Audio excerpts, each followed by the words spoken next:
106 Jedi corporation की owner. जैकी को किसी और के नज़रों से कोई फ़र्क नहीं पड़ता था, वे तो हमेशा से ऐसा ही था।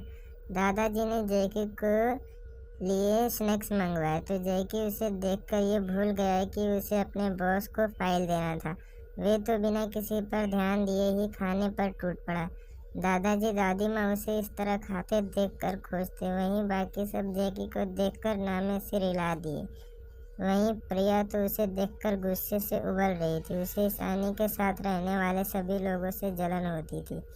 तभी दादाजी ने जैकी को देखते हुए पूछा, क्या ये ईशानी की किसी पेशेंट की फाइल है? क्या ये तुम्हें ईशानी को देनी है?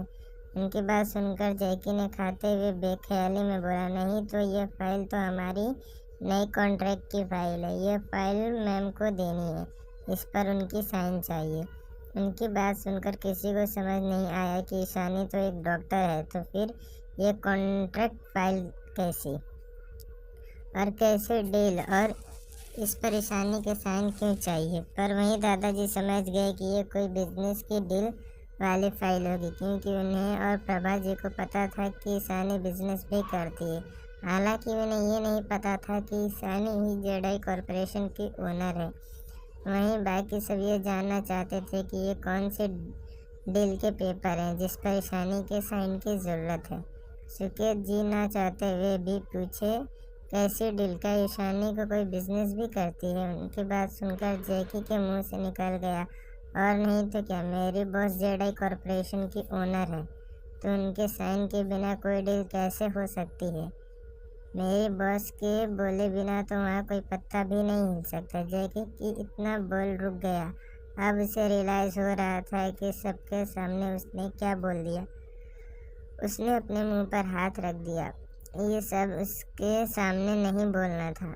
वहीं उसकी बात सुनकर तो सभी घर वाले हैरान थे। उनके मुंह खुला का खुला ही रह गया था। वहीं इस बार तो दादाजी और दादी माँ दोनों हैरान थे उनकी पोती की बारे में इतनी बड़ी बात सुनकर। वहीं सुकेत जी और समीर के साथ साथ आरती जी और तीनों भाई भी हैरान थे कि जेडाई कॉरपोरेशन जो एशिया के नंबर 2 पर रहने वाली बिजनेस है, उसकी फाउंडर उनकी खुद की बेटी ईशानी है। वहीं प्रिया तो हैरानी और जलन से पागल हो रही थी। उसे समझ नहीं आ रहा था जेडाई कॉरपोरेशन जो इतनी बड़ी कंपनी है, जो कंपनी राइवल्स कॉरपोरेशन के बाद दूसरे नंबर पर आती है, ईशानी उस कंपनी की ओनर कैसे हो सकती है? उसे इस वक्त बिल्कुल भी भरोसा नहीं हो रहा था। वहीं सुकेत जी और बाकी सब तो अब भी हैरान थे। वे अविश्वास भरी नज़रों से जैकी को देख रहे थे, जैसे जैकी उन्हें सब कुछ समझाने वाला हो। रिहान चिल्लाते हुए बोला, जेडाई कॉरपोरेशन, तुम एशिया के नंबर 2 पर रहने वाली कंपनी के बारे में बात कर रहे हो, जिसके 1% शेयर भी कम से कम 500 करोड़ की होती है। रियान की तेज आवाज़ सुनकर सब अपने होश में आए।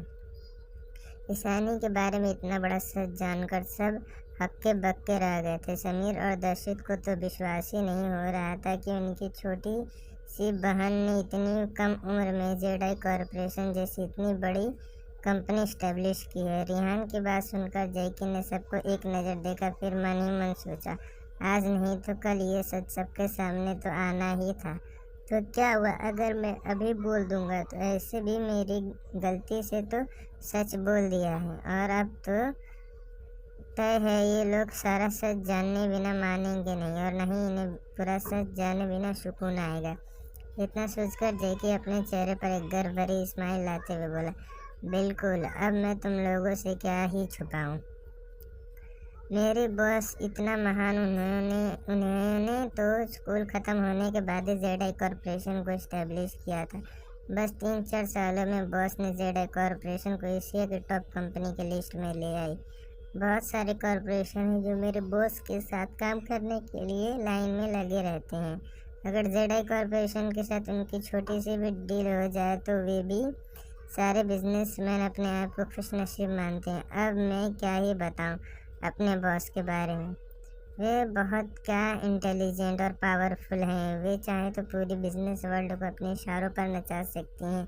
जैकी तो जितना हो सके अपने बॉस की बड़ाई करते जा रहा था। वहीं जैकी की बात सुनकर बाकी सब सदमे में जा रहे थे। सब मन ही मन यही सोच रहे थे, अरे हम भी सब ये क्या सुन पा रहे हैं कि जेडाई कॉरपोरेशन कितनी बड़ी कंपनी है और हमें भी उसकी वैल्यू के बारे में पता है।